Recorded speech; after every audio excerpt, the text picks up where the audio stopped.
영상 시작합니다.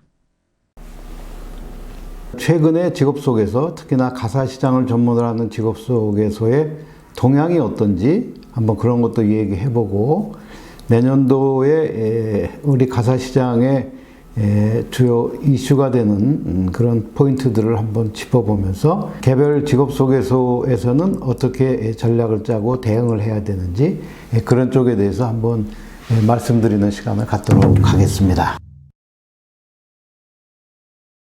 구직자들이 늘어나고 있다, 이런 말씀을 드립니다. 특히나 그 교포 아주머니들 아주 문의가 어떤 때는 집중해서 막 빗발치게 오는 경우도 많은데, 일자리를 구해달라 해놓고 막상 이런 일자리가 있다 이렇게 안내를 해드리면 뭐 이거는 이래서 어떻고 저건 저래서 어떻고, 쉽게 말씀드리면 일자리에 이렇게 토를 달고 이렇게 이래서 안 되고 저래서 안 되고 그렇게 말하는 분들이 많아졌습니다. 한마디로 말하면 구직자들, 특히 교포 아주머니들 매우 까다로워졌다, 이렇게 말씀을 드릴 수가 있고요. 반면에 또 이렇게 동전의 양면처럼 그분들이 말하는 구직 조건보다는 급여, 받는 보수에 더 민감하다, 이런 말씀을 먼저 드립니다. 이제 구인자들 얘기인데, 구인 조건은 그렇게 크게 변화는 없어 보이지만 큰 틀에서 움직임이 좀 있어 보이기는 합니다. 우선 이제 보수 문제에 있어서 출퇴근보다는 입주 쪽에서 조금 종전보다 이렇게 살짝 올라가는 경우가 많이 눈에 띕니다. 물론 이제 개별적이고 제한된 사례를 가지고 일반화하기는 어려울 수는 있으나, 대신 이제 입주 도우미 같은 경우에는 주 5일보다는 주 6일에 포커스를 많이 맞춰서 이렇게 사람을 구하는 경우가 많고, 특히나 이제 전문적으로 그 임원님이 기본적으로 하는 일 이외에 뭐를 더 잘하느냐에 따라서 조금 더 이렇게 보너스를 더 주거나 아니면 급여를 조금 더 올려주는 그런 식으로 하는 경우가 최근에 많이 들었습니다. 예를 들면 전문적으로 무슨 요리를 이렇게 잘하시는 분이라든가 맞벌이를 하시는 분들이 많은 경우에는 애들하고 같이 놀아주고, 또 애들을 집에서뿐만이 아니고 관련 유관기관들이 있지 않습니까? 뭐 영어학원도 있고 유치원도 있고 어린이집도 있고, 태워다 이렇게 하는 것, 그 다음에 장보기 같은 거 할 때 차를 이용해서 운전을 하시는 분, 이런 분들을 더 좋아하시고, 최근에 저희 쪽에서도 이제 그 학습을 위주로 하는 시터 분을 한 분 알선해 드렸는데요. 보수가 상당히 많아졌습니다. 제가 구체적으로 얼마라고 말씀드리기에는 그렇지만 상상을 넘는 정도의 보수를 받고 가셨는데, 그런 학습 시터들, 요즘은 애들을 많이 낳지 않기 때문에 하나 내지 둘 정도 이렇게 케어를 하시는 경우가 상당히 많으시고, 더군다나 이제 그러다 보니까 우리 애는 남들하고 달라, 내지는 혹시 우리 애가 남들하고 다른 무슨 차이점이 있거나 뭐 아니면 영재인가? 뭐 이렇게 생각하시는 분도 꽤 많으셔서, 본인이 소비를 좀 줄이는 한이 있더라도 자기 자식한테 투자하는 것은 점점 늘어난다, 이렇게 보시면 되겠습니다.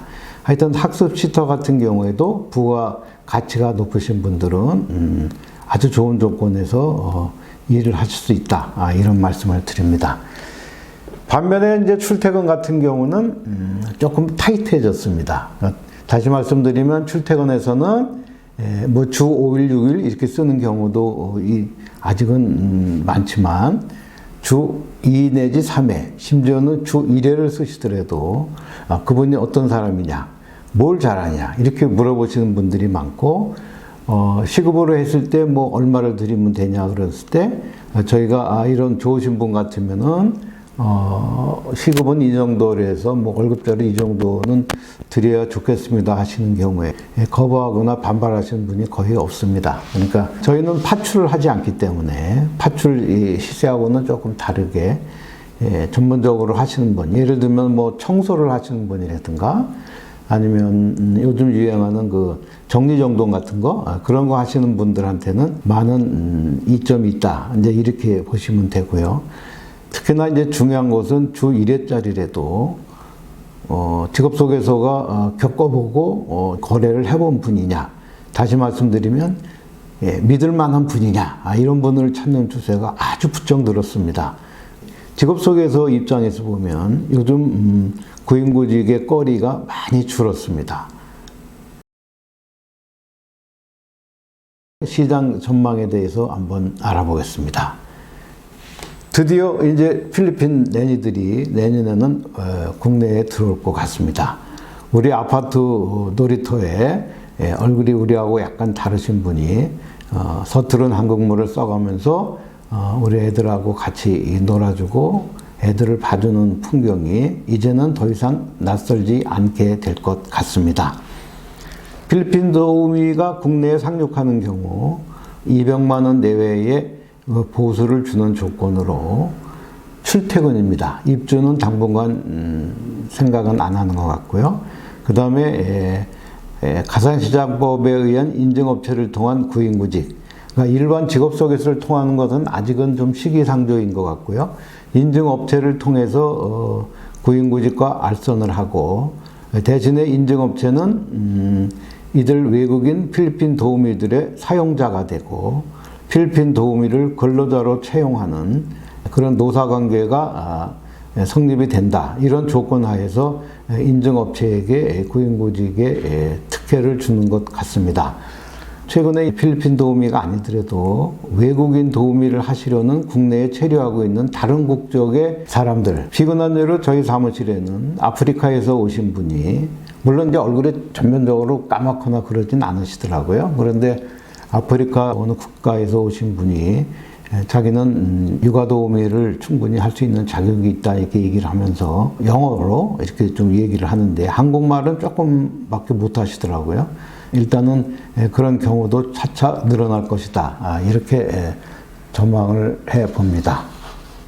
구직자로서는 기본적인 일 처리는 해야 되겠죠. 그런 일 처리에다가 플러스 남들과는 차별화되는 포인트를 반드시 가지셔야 됩니다. 다시 말씀드려서 일자리를 구하는 사람으로서 경력 관리도 중요하다. 그런 말씀을 항상 소신 있게 말씀드리는데, 본인이 잘하는 것, 요리를 하시더라도 그냥 남들이 하는 거 쫓아서 하는 거 그런 것보다는 그래도 가정식 요리 같은 거 하나 해서 한 두세 가지 정도는 남들보다는 더 특이하게 더 맛있게 그리고 좀 특색 있게 요리를 할 수 있다. 물론 시각적인 그런 것도 포함되겠죠. 그렇게 하시는 경우도 있으셔야 되고, 아니면 뭐 어학을 좀 하신다든가 애들도 있으니까요. 그 다음에 아까 말씀드린 운전, 그 다음에 뭐 공부 같은 거, 좀 봐주고, 그런 정도를 하시면 참 좋지 않나 그런 생각을 합니다. 반면에 이제 구인자의 경우에는 보다 아주 정교하게 잘라서 구하려는 경향이 내년도에는 더 강해질 것 같다. 그렇게 예상을 합니다. 심지어는 근무 시간이라든가 근무하는 주 횟수, 또 아주 구체적으로 요일까지 지정하는 경우도 있고 그래서 점차적으로 까다로워집니다. 구직자들은 뭐 아주 새로 초심자로 들어오신 분도 계시지만 너무 오래 하신 나머지 자기의 견해가 의사표시로 나타나는 경우도 있으신 분도 계신데, 시장에서 오래 일했다고 해서 반드시 좋은 것은 아니라는 것을 제가 피부로 많이 느낍니다. 직업소개서로도 내년도에는 더욱 벅찬 한 해가 될 것으로 예상이 됩니다. 까다로운 구인 또는 구직 조건에 맞추기 위해서는 구인구직의 방법도 좀 더 다양하면서도 정교하게 해야 될 필요가 있고요.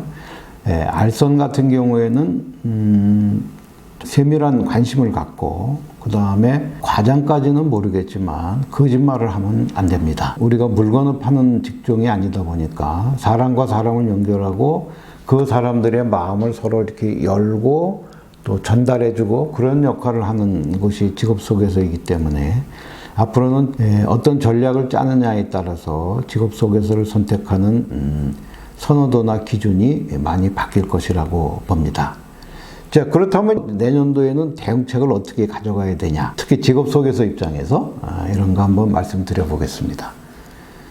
직업소개서를 5년 이상 이렇게 하시다 보면 고정 고객이 있습니다. 그 고정 고객은 한두 번의 거래를 통해서 신뢰를 쌓고 믿음이 생기고, 또 그래서 생일날이 되든가 아니면 뭐 고마움의 의사표시로 스타벅스 커피를 선물로 카톡으로 주시는 분도 계시고, 또 어떤 분은 또 제철 과일, 최근에는 뭐 우리가 감 같은 거 그런 거 사무실로 보내주시는 분도 계시던데, 이런 경우에서처럼 단골들에 대한 서비스를 보다 강화할 필요가 있겠습니다. 네이버 광고처럼 기왕 하시는 거 조금 정교하게, 그리고 광고를 하는 그 폭을 넓혀서 불특정 다수를 상대로 하는 광고를 좀 넓게 할 필요가 있다, 이런 생각이 듭니다. 주요한 매체는 유튜브가 되겠습니다. 유튜브 안 보시는 분 안 계시죠? 직업소개서 입장에서는 그냥 만들어준 툴에서 광고를 해서 가만히 그냥 기다려도 그냥 전화가 오던 시절은 이미 지났다고 봅니다. 그렇기 때문에 가능하시면 대행사를 통하시는 경우라도 뭔가 내가 요구하는 것을 정확하게 말씀해 주시고, 그리고 그렇게 부탁을 드리는 것이 같은 돈을 쓰면서도 효과를 보기에는 그게 더 좋지 않나, 그런 생각을 하고, 저희 내니스토리 인사이드 같은 경우에는 내년도에 유튜브를 통한 고객과의 소통을 보다 더 활성화할 생각입니다. 만화님께서 유튜브를 저랑 같이 하시기로 마음을 바꿔 드셨습니다.